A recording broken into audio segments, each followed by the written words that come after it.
Yeah, I'm David Reynolds, and I'm going to be talking about my book, Slow Road to Brownsville, which is an account of me driving from halfway up Canada right through the United States to the Mexican border at Brownsville, Texas, which is the most southerly place in Texas.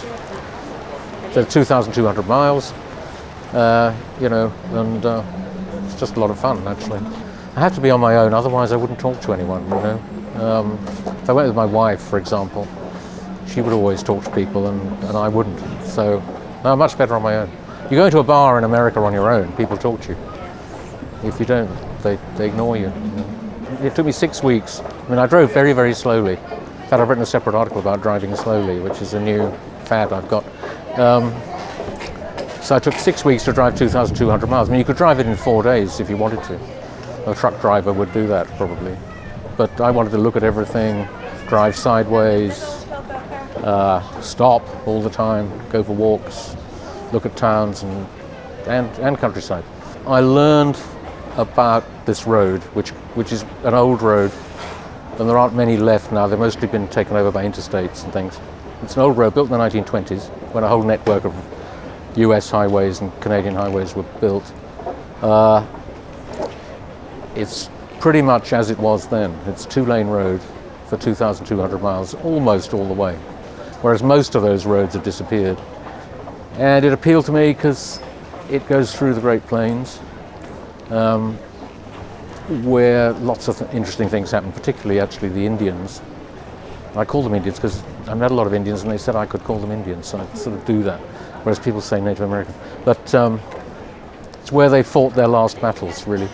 It's where Sitting Bull, tried to keep the Sioux Nation independent and failed, but he did beat Custer at the Battle of the Little Bighorn. All that stuff happened beside this road, actually, for about 30 years. The Sioux, the Cheyenne, Arapaho, Comanche, all those guys were trying to keep their land, and in the end they all failed. No, I was only just saying a lot of them died, and the remainder got put on reservations, which were bits of land that the white Americans didn't want, and which were unfertile.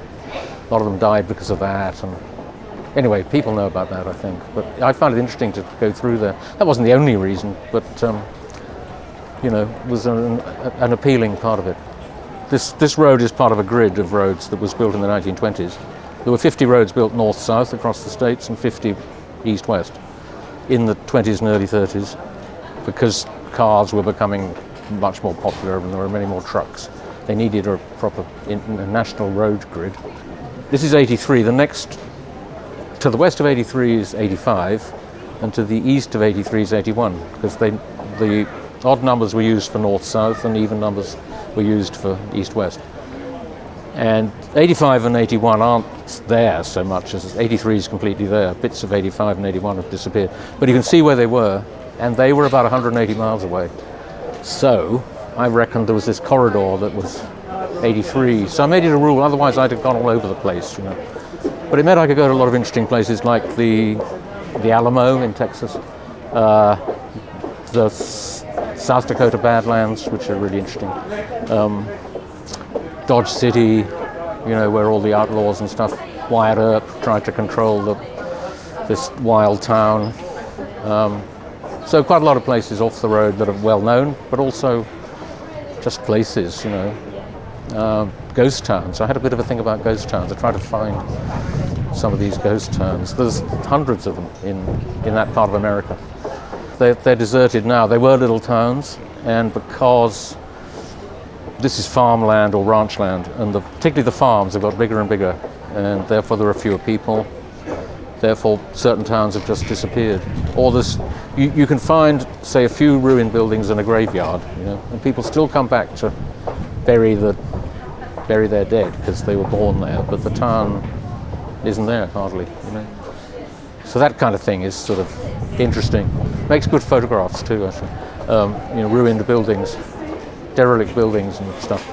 I did write as I was doing it. I filled 2 notebooks with a pen, and then I had a laptop. I occasionally wrote on the laptop at night, but I was usually tired or eating or drinking or something. But then it took a long time afterwards to write the book, because I found there were things I wanted to research that I'd come across but hadn't found out everything about. So it took about another 2.5 years to write. And I was quite reassured. What I think is the best book about driving around America is Blue Highways by William Least Heat Moon. Don't know whether you know it. But I read an interview with him and he had exactly the same thing. He spent a bit longer than me driving. I don't want to compare myself to him, because it's a really great book. And then he spent about 4 years writing the book, after driving for 3 or 4 months, because for the same reason. He came across things he didn't understand, so he had to look them up later, that kind of thing. Yeah, I mean, I'd like to go back and do a lot of it again, the same bits of it. But also, I know there are other roads, actually. Further west, there are 1 or 2 roads that are also intact, like 83, my one. They're in the 90s. I think it's 91 and 93 are pretty much there. They also went through a lot of Indian territory, which kind of interests me, although there's loads of other things actually on 83. For instance, In Cold Blood by Truman Capote, the book about the murders in Kansas. Well, those murders took place just off 83, and the courtroom where those men are tried, which features in the film that came out about, when was it, 2005? A film called Capote. It was all filmed there, So it's not all old, 200 years old or even 100 years old stuff. There's a lot going on now, actually.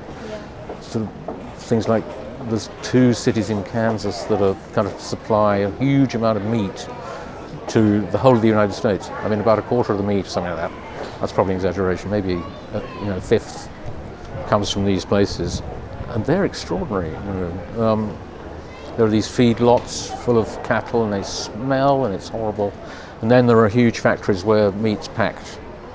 And, I saw that and wrote about that too. So I'm reporting on what happens now, as well as looking at history. It's quite interesting that the meat packing used to happen in big cities like Chicago and New York even, I think. Maybe not, maybe Baltimore, wherever. But that's all been shipped out to the back of beyond, because labor is cheaper and the actual cattle are there. So you don't have to ship them to Chicago or wherever. They're all raised around that on the prairies. Then they're put on these feedlots just for 2 or 3 months, fattened up, fed a lot of stuff that makes the meat taste sweeter. It's interesting, steak in America tastes much sweeter than it does here, and it's because they feed them this stuff. And I learned a lot about this one day, and I thought, God, I'm going to have to give up eating beef. But then the same day I ended up in a sandwich bar where there was this guy.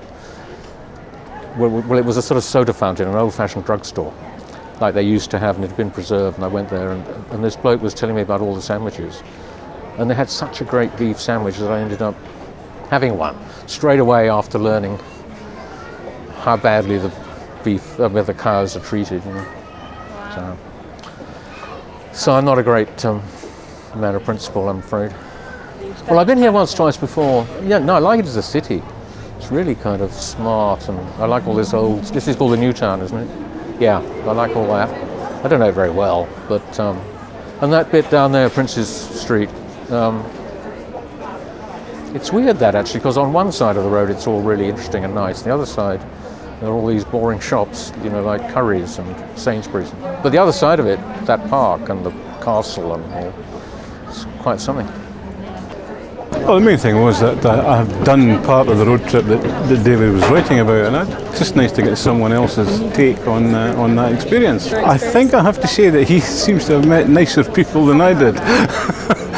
I've always had like David, wee boys with guns and cowboy films, and that gave me an abiding interest in America, and I suppose it was that kind of experience, the films, the comics, everything like that, informed my choice of subject when I went to university. I ended up doing American history. We're part of a group of, shall we say, Western enthusiasts who every Wednesday afternoon in the film house we sit back and enjoy, usually in 10-week blocks, a themed viewing of some classic and some not so classic westerns as well. Yeah, my favourite writer of westerns, it has to be without any doubt Larry McMurtry.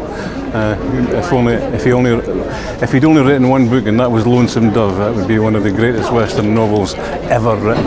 Am I right, guys? Yeah. A good event, a good storyteller. Very happy. Yeah. Well, originally we were coming for another event and we were looking to sort of complete the day, and I was fascinated about, my name's Brown and it's Brownsville, and I've always been interested in American road trips. I've read a couple and this one seemed quite intriguing. Absolutely terrific. I've just stressed to David that I thought his presentation style was wonderful. Really didn't know what to expect, and only learned that it was from London when I picked up the book originally, before we went into the event. I thought his presentation was great, the style was very relaxed and just inspired, because I'm suggested to him that I would like to do a sort of similar sort of road trip.